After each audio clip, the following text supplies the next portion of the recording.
So Nifty is trading around that 8,700 mark. It hit 8,700 and then dropped a little bit. So it's up about two-thirds of a percent. Similar movement on the Sensex as well. There you see two-thirds of a percent, exactly 0.64% up on the Sensex as well. And the broader markets today are looking stronger. BSE Midcap up 1.1%, Nifty next 51% up, BSE Small Cap Index almost a percent up. And if you look at the advance decline ratios right now, 76% advances, 13% declines. Tahir Badshah is here with us. Thank you so much for joining us, Mr. Badshah. This absolute runaway movement that we are seeing in the mid-cap space, does that worry you at all?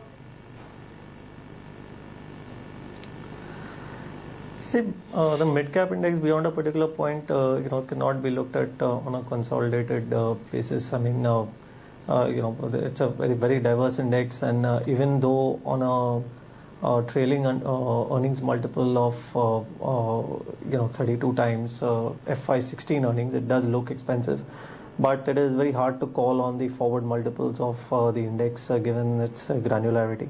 So therefore, it is important to see mid caps in their own independent might and based on individual stocks and sectors to which they belong. So it is very difficult to give a broad brush comment whether the mid cap index looks expensive or looks like having done a lot. On the balance, yes, the index does look a little expensive, but then the growth rates in some of these companies can clearly surprise you, given the small basis, given the fact that they kind of, in many of these companies, they would be recovering from very depressed earning situations of the last few years. So I think, and last but not the least, the mid-cap companies versus some of the larger cap Nifty companies are relatively more leveraged to the domestic economy.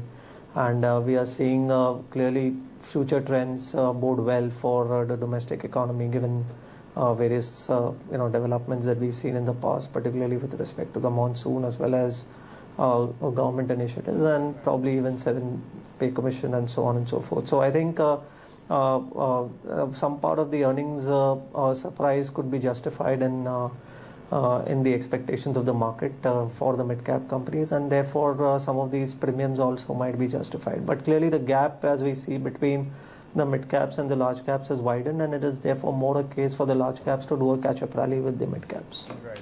Okay, I was just reading an interview you gave about 2 weeks ago where you said, right before the earnings season began in earnest, and you said that you expect better earnings. Have they lived up to your expectations? Is it mixed? What do you have to say after almost 2 weeks of earnings? So from the statistics which are available, if you were to look at the Nifty companies, I think about 25 odd companies of the Nifty, half of the Nifty has reported. And I believe the aggregate earnings is about 4-5% ahead of consensus estimates on this, on the reported numbers. Of course, we still have a large half to yet to go. But I also probably would have mentioned that, I would think that the second half of the earnings season this time around will probably be a little more relevant from the point of view of assessing whether numbers are going to be met or not, and that comprises typically of PSU banks, which we're seeing some part of the numbers, and we will also see numbers out of companies like commodity, some of the commodity-led companies, as well as... When you say 4-5% ahead of consensus, the consolidated, isn't there the same problem that you were mentioning about the mid-cap index? Because here, if I take out Reliance Industries, for instance, right, which has got these stellar outstanding numbers, then quite a few of the heavyweights have actually disappointed. Rather than it coming ahead of consensus, it's actually below estimates. Yeah, I know where you're coming from, but I wouldn't like to, slice it and dice it by removing companies which are, one of the companies or two of the companies. Let's look at the number in aggregate as to what is reported and what is there in front of us. And all these companies are relevant. Ultimately, after all, they're all part of the Nifty index. The reason I'm doing it is that, the same logic holds. Because if one company holds up the earnings estimates dramatically, right, then it's a blip rather than a secular movement. Because it's similar to one company pushing up the mid-cap index. No, I think, see, there are two things here. One is, in contrast to the mid-cap index, what I was trying to refer to is that it's a very large index, and therefore, and there are many companies which are not necessarily actively covered and where the street doesn't have estimates on some of these companies, which is unlike in the case of the Nifty, which are widely covered and where we have relatively granular estimates of the market. So therefore, to look at forward multiples of the mid-cap index becomes a little difficult versus that of the large-cap index. That's what I was trying to refer to. Having said that, even in case of the Nifty, I think from while the reported number probably happens to be 5% ahead for whatever it is worth. The point being that some of the companies which have reported have not had a significant problem at the operating level.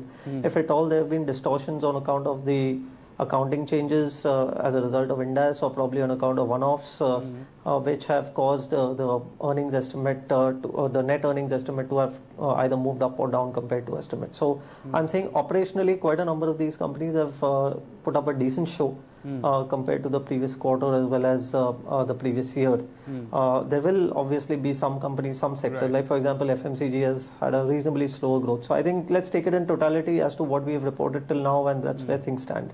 Okay. Give us a sense of what you make of the private bank numbers. We've all been used to talking about PSU banks, being in doldrums. What do you make of the private bank numbers which have come out? So I think by far most of the large private sector banks have reported, and I think they've all been modestly ahead of expectation, or at least in line with expectation. And they've been reasonably strong, varying from anywhere between 20% to 35% earnings growth in quite a number of these large private sector banks, frontline private sector banks. We've seen also some of the mid-sized private banks or old generation private banks having reported decent numbers. So I think in line with expectations, I wouldn't think that they've been significantly higher than expectations, but they are at the end of it, headline numbers are good numbers. We don't really see these kind of growths out of many companies in India. All right. That's interesting, because that's a very interesting and encouraging counter view that you're giving here for our viewers who are perhaps getting a little nervous about what is happening in that private banking space. Thanks a lot, because that gives a lot of hope and faith to viewers who are invested. If you could just take us through, I understand that you can't give us stock calls, but where do you see good amount of value still in? It could be bottom up. If you could just mention stocks rather than saying whether they're worth buying or selling. Well, I think there is still decent amount of value in some of the auto companies. I think they will be big beneficiaries of rural recovery and 7CPC.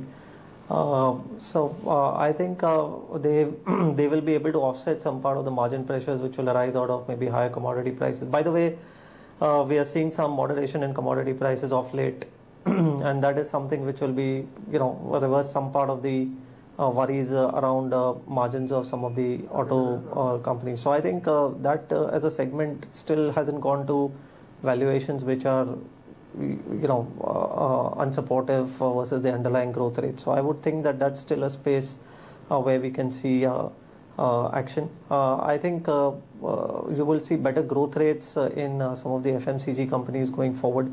I think pharma is a pocket which is kind of held back for various reasons, and quite part of the regulatory overhang is gradually receding.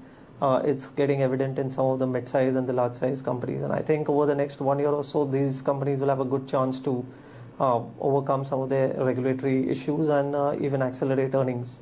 So these have become reasonably good value buys and relatively better in terms of valuations as well.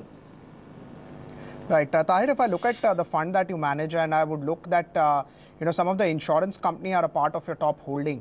We are seeing a lot of changes in the insurance space. Companies getting merged, FDI money flowing into the insurance space. Last 4-5 years have been slightly difficult in terms of trust of insurance that people have. Do you think a lot of things over there are changing? Yeah, certainly. I think as you rightly mentioned, we've had a slightly wobbly year last year in terms of regulatory overhang issues pertaining to bank tie-ups for bank assurance with some of the companies, and regulatory changes around that. So those have kind of held back insurance premium growth in the last year. And I think that is gradually changing. We are seeing numbers come back for the some of these private sector insurance companies in terms of new business premium being written over the last few months. Plus, there is added excitement as a result, as you mentioned. We've been going through these rounds of some acquisitions, some mergers, and likely listings and so on, which are going to happen over the next 6-12 months. So this remains. I mean, we kind of see this sector more from a longer-term perspective, and we think this is one way to play the financial savings theme, and we're still significantly underpenetrated in low single digits in terms of insurance penetration in the market. And there are a few of the companies which are emerging as reasonably large, strong, well-established, a good underwritten book, and this is ultimately a business which doesn't require as much of capital even compared to, let's say, banks. So this could be, in our view, a good longer-term compounding machine. Can grow at about 18-20% pretty easily without needing as much of capital. So from that perspective, I think it's a reasonably solid, long-term business opportunity. Right. Something what we saw for the aviation sector last year, listing of a couple of large players, or listing of a big large player happening separately, may just reset the valuations for any of these names? It is already kind of happening. I mean, we are seeing a good amount of excitement in some of the announced valuations of some of the expected valuations of some of these new listings which are likely to happen. If you were to probably even look at the Max HDFC Life combination and what it is probably, what are the implied valuations of that enterprise as of today. There is a fair bit of valuation, re-rating which has happened in the recent past, and some of these expected listings over the next 6 to 12 months time will probably lead to that valuation re-rating. A little more of the valuation re-rating can still happen in these in this sector. So yes, you're right that a listing of a large company in this area could probably give anchor in terms of setting benchmarks for the valuations of the industry. Right. You earlier mentioned that consumer is a space which is looking interesting. And if I look at your portfolio, you mostly have consumer durables or maybe two-wheelers that you have. So traditional names like HUL, ITC, the proper Godrej consumers, do you think that is something which may not give returns and consumer durables may actually do better? So consumer durables has in any case been doing better, and that's also been driven by the fact that penetration and financing is becoming far more ubiquitous compared to what it was in the past, and that's also getting reflected in consumer finance companies, the way the way they've been growing. So that's a space which will continue to resonate. But this is if you were to think of it, this probably in more than a decade we will have a first instance when the rural market and the rural economy as well as the urban economy will probably do well together. Over the last decade or so, we've had situations when the rural economy has been doing well and urban has been a little flat, or vice versa. So this is the first time it looks like we'll have a situation where there are good demand drivers for both the segments of the economy, and that should kind of propel the top line growth rates for some of the FMCG names. Although they are a little expensive in terms of headline valuations, but when actual numbers improve, particularly from the top line, and also the fact that they might see a little bit of better value revenue growth given that commodity prices are firming up. So there will be a commodity pass-through effect as well in this space. So I think based on the plank of rural recovery, I would expect the rural part of those companies, the rural business of these companies also starting to get better, and that would probably excite the market. Right. As far as what you mentioned about pharma in terms of things changing, we are seeing things not being that great for the technology pack. So large cap IT, we've had top 4 companies declaring numbers. Tech Mahindra would declare numbers today. But there, do you think valuations are attractive? So that will be supportive, and it's probably time to look at these names maybe after 1 or 2 quarters. Probably, I think they're kind of beaten down to a fairly decent degree, and they've been underperforming the market, and led by the weakness of the first quarter results. It's been a bit of a tough quarter for them, for one reason or the other, depending upon which company you look at. I think there is also a little bit of the overhang of the US elections and visa-related issues pertaining to that, which probably should ease over the next quarter or so as we get closer to that election outcome. So I don't really think fundamentals have significantly changed. Yes, in terms of identifying companies in this sector, it will probably not be broad-based. We'll have to probably be a little more selective in what you choose. But the good part is that these are not at tearing valuations, and therefore, and these are typically companies which with a very good quality of earnings in terms of ROEs, ROCs, payouts, etc. So beyond a particular point, they will hold on to some basic valuations which are in line with the market. So selectively, in certain beaten down names, I would think that there could be opportunities. Right. You earlier briefly just mentioned about pharma and things changing over there. Can you just put that into perspective of valuations?